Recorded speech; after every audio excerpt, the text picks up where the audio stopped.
Okay, welcome to today's video. We're starting and kicking off a new series as Email in the Car. I'm here with Jordan, who is the founder and CEO of Hayes Media. I'm Daniel. I'm the head of retention marketing at Hayes Media. And today we're going to be talking about the 7 key insights from working with over 24 8-figure e-commerce brands, specifically around email marketing. Velocidad reducida más adelante. So we're just on our way to a Colombian pueblito right now. We could probably show you the view.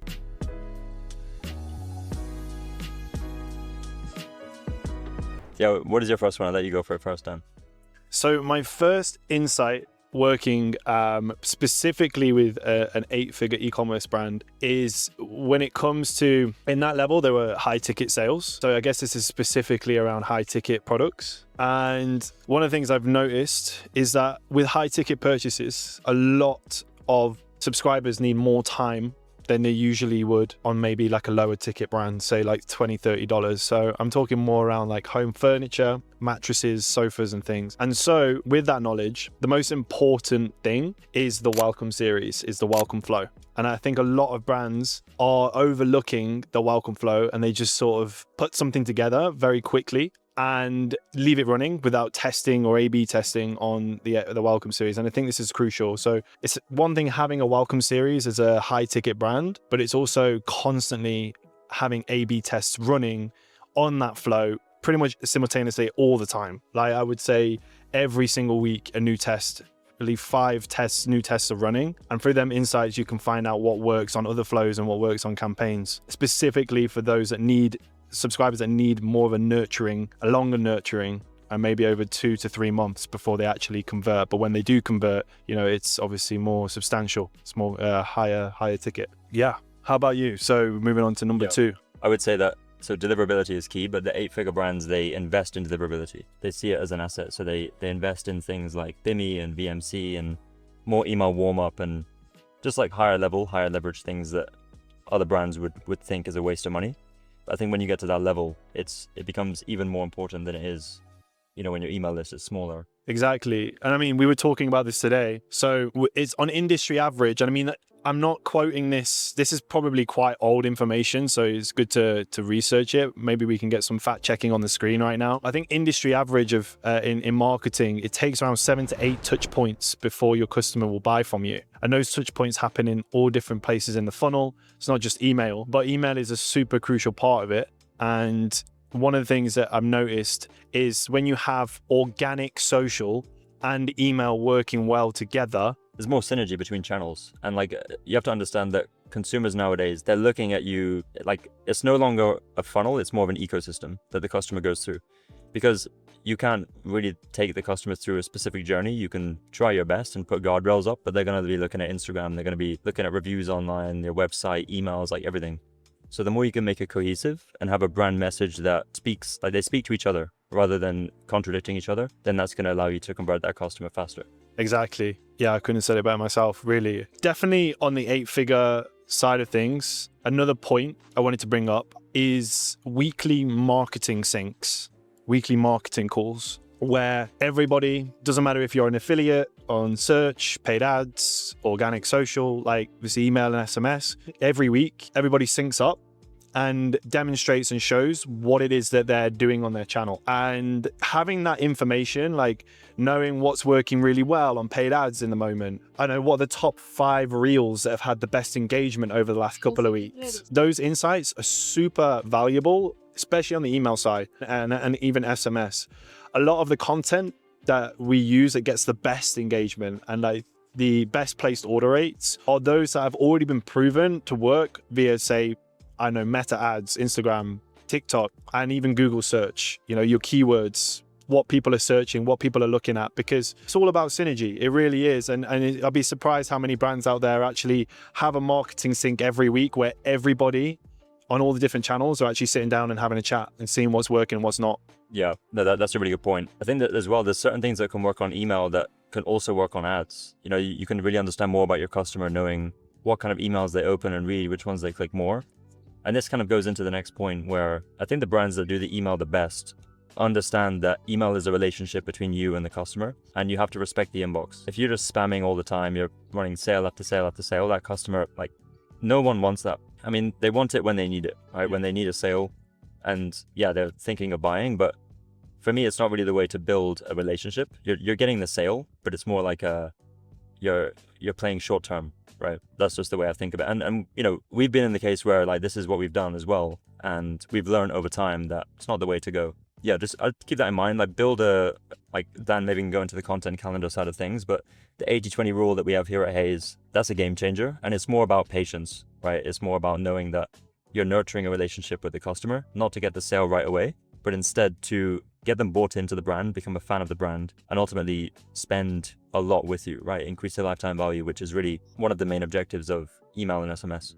Yeah, very good. And I think just as to go on to the content calendar side of things, with the 80-20 rule, one of the insights I've had from 8-figure, 9-figure brands with their content calendar and what they put out every month is, again, like Jordan just said, it's not all sale based. Usually sales run maybe 1 to 2 weeks, but every month there will be a sale. And in between that, I think the best brands, they utilize SMS to test out new offers that perhaps could work, perhaps on an email channel or even on different channels. SMS is a great place to run little flash sales, 24, 48 hours, maybe a week or two after your main sale, to just basically mitigate out the hangover from the sale, but also at the same time gather data and insights on new offers that could potentially work. You know, for example, maybe if you're offering 30% off site-wide every sale and you know it works really well and you've just been, that's just go-to, right? You have 4th of July, we're going to run 30% off. We've got President's Day, we're going to run 30% off because you know it works. How about trying something different out on SMS and see if it still converts? Try 25%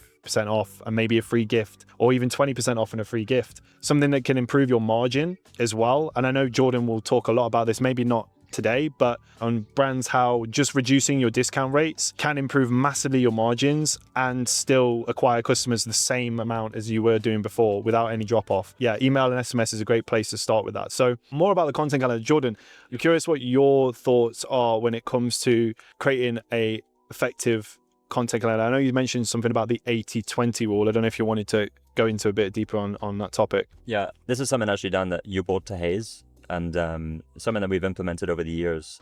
But basically the 80-20 rule is that 80% of the content that we put out is more value-based, you could say. It's more brand story, more benefits, more social proof, trust. Emails that also trigger emotion. So whether it's laughter, whether it's, I don't know, it could be whatever emotion, right? As long as it's not anger, like positive emotions. The 20% then is for promos.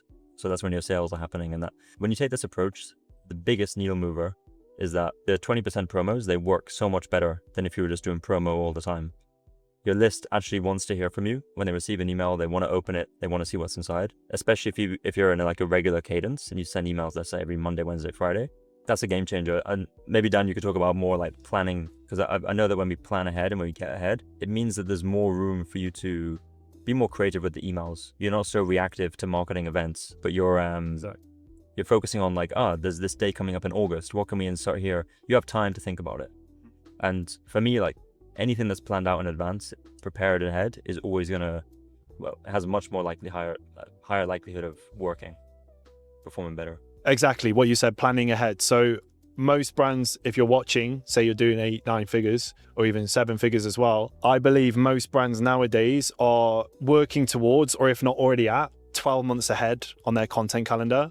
It doesn't necessarily mean the 80% of value is planned ahead, but the 20% sales and promos, that's your crucial, that's where the money is. So that's planned ahead. That's definitely backed by a lot of data. And we have the quarters. So Q1, 2, 3 is all about testing offers for Q4, for when the big numbers, the big money comes in. And every year it can change, maybe this year consumers need more discounts than they did last year, or maybe it's the opposite. Maybe this year people are more likely to buy without a discount because of consumer behavior. And this is the thing that you find out through your list with the 80%, but also in Q1, 2, and 3 with the 20% sales, you're going to find out how your customers are interacting with your offers. Are they buying? Are they not? And really, by Q4, you already know what offer you're going to do. Way in advance, way in advance. Pretty good point. Yeah, it's a really good point. Use the rest of the year as a playground for the biggest time of the year. And yeah, a lot of brands make big chunk of their revenue. Some brands don't. Like some brands Q4 for whatever reason doesn't work is it depends what more product you're selling. Also depends on your brand. Like if you only want to run like a 20% off sale in Black Friday, then that's cool. But Black Friday is probably not going to make up the majority of your yearly revenue, at least in most cases. It's not a hard and fast rule. Yeah, no, exactly. Every brand is definitely different, and this is why testing is so important. Perhaps we can link to a video. Yeah. There's one video in mind that I recorded called 8 A/B tests that you should be running every week. So there's a new video coming out maybe next week, which is 5 emails, like 5 email tips and tricks that can you can apply instantly to make more money, improve your engagement rates. Those 2 videos I think are going to be super valuable, especially this time of the year, just where we're currently at.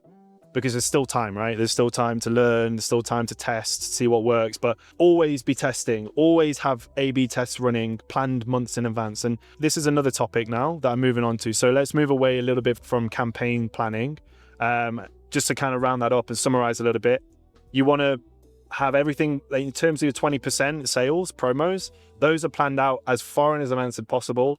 Put in your key dates, your key holidays, your key promo days, what moves the needle the most for your brand. You may know this by now. And so put in those dates first, put in the offers that you want to have for those, and then spend Q1, 2, and 3 testing those offers so that in Q4 you're well ahead. But now just moving on to the topic of A/B testing and what we see in 8-figure, 9-figure brands, what A/B tests they're running, and how whoever's watching now can take those insights and apply it to their own email marketing. So I'll start off. One test that I highly recommend doing now, especially with bigger brands, and it's surprising because bigger brands are actually more, I don't want to say the word afraid, but more cautious about doing this because I understand around brand awareness and branding is the idea of having plain text emails versus designed emails, and when should you use those a plain text, say, versus a designed email?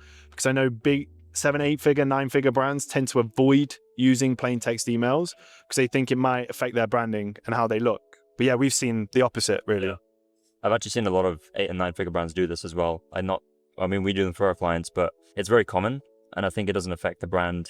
You know, it's just like an email you would receive from a friend. You also have a video on A/B testing done. I think it would be helpful to link that one as well because it actually goes through the tactical, like how to actually set them up inside Klaviyo. I think that's helpful for the audience for sure. Yeah, you can see in that video pretty much a step-by-step breakdown of how to apply each test. One being this plain text versus designed emails is definitely in that video. Another idea is something that won't be in that specific video, but in next week's tips and tricks, is doing changing the sender name from being just the brand and having it more personalized to someone, a name, a person inside the company, and creating avatars, sort of like mascots in your emails with signatures attached to it as well. So for example, you might have a guy called Matt from the warehouse, for example, and he will only send emails around warehouse updates, shipping updates, stock updates. You may have Linda from customer support, or if you're the founder, you know,